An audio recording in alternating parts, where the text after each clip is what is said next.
Bulldozer के नाम पर गरीबों को मत आप डराने का काम कीजिए। बिहार को अगर विशेष राज्य का दर्जा या सेंटर से कोई पैकेज मिलता है तो वो गरीबी की वजह से, और सबसे बुरा हाल सीमांचल का है, और सीमांचल के बारे में एक शब्द भी इसमें नहीं कहा गया है। अकलियतों की 2 लाख नौकरी और शेड्यूल कास्ट की 1 लाख नौकरी खत्म कर दी गई है, उस पर कोई चर्चा नहीं हुई थी। और राष्ट्रीय स्तर पर इसका चर्चा हुआ कि बिहार में जाति आधारित गणना हुआ, लगभग 500 करोड़ नकद और सरकारी कर्मियों के खर्च को जोड़ रहे तो 5000 करोड़ का खर्च हुआ है।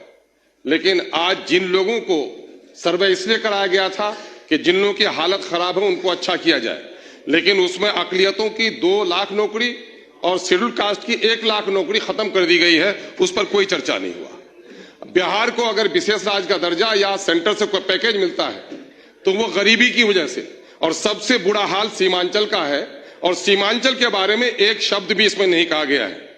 एएमयू और एम्स जैसे संस्थाओं को सीमांचल की जरूरत है, उस पर कोई बात नहीं की गई है। रेवेन्यू में व्यापक भ्रष्टाचार है, पूरे तौर पर रेवेन्यू के कर्मचारी लोगों को लूट रहे हैं।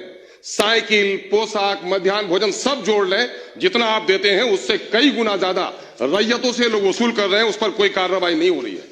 हेल्थ के मामले में अगर आप देखेंगे, मेरे विधानसभा क्षेत्र और सीमांचल की यही हालत है कि मेरे यहाँ 35 डॉक्टर होना चाहिए 5 लाख आबादी में, सिर्फ 11 डॉक्टर हैं। क्या आज के दिन में भी हमारे साथ यही नाइंसाफी रहेगी? एजुकेशन का हाल चौपट है।